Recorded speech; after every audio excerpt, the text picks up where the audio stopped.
The Russian President Vladimir Putin is ramping up his nuclear rhetoric during a speech on Thursday at the Annual Valdai Discussion Club in Sochi. Putin announced that Russia has in fact successfully carried out the test of a new generation of nuclear-powered cruise missile and further suggested that the country could resume nuclear testing for the first time in more than 3 decades. Vladimir Putin has repeatedly reminded the world of Russia's nuclear might since the invasion of Ukraine, has said that no one in their right mind would resort to using nuclear weapons against Russia. And he's further added that if such an attack was detected, then a number of Russian missiles would appear in the air, that not a single enemy would have any chance of survival.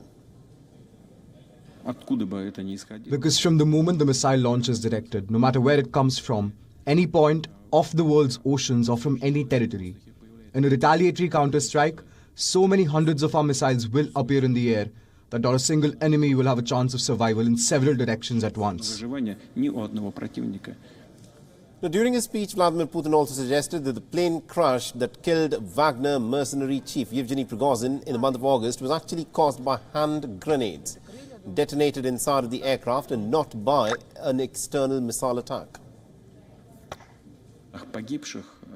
The director of the investigation committee reported recently that hand grenade fragments were found in bodies of those killed in the air accident.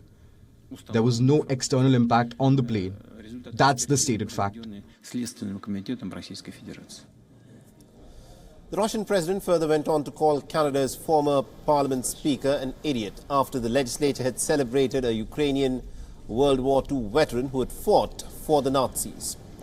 The former parliament speaker's remarks came when the Ukrainian President Volodymyr Zelensky visited Canada last month. But if he does not know that during World War II, it was Hitler and his minions who fought against Russians, then he's an idiot. That means he did not study in school, has no elementary knowledge. But if he knows that this person fought on Hitler's side and calls him a hero of Ukraine and a hero of Canada, then he's a bastard. It's one way or another.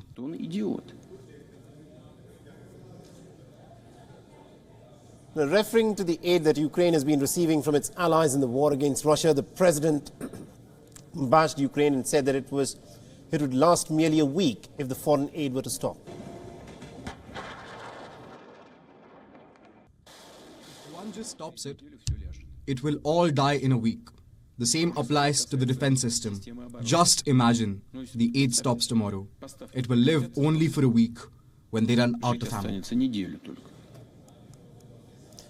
Now, the Russian president in his speech also mentioned that he had skipped the BRICS summit in South Africa because he did not want to cause a political show. The president said that he didn't travel to South Africa in order not to make trouble for the country.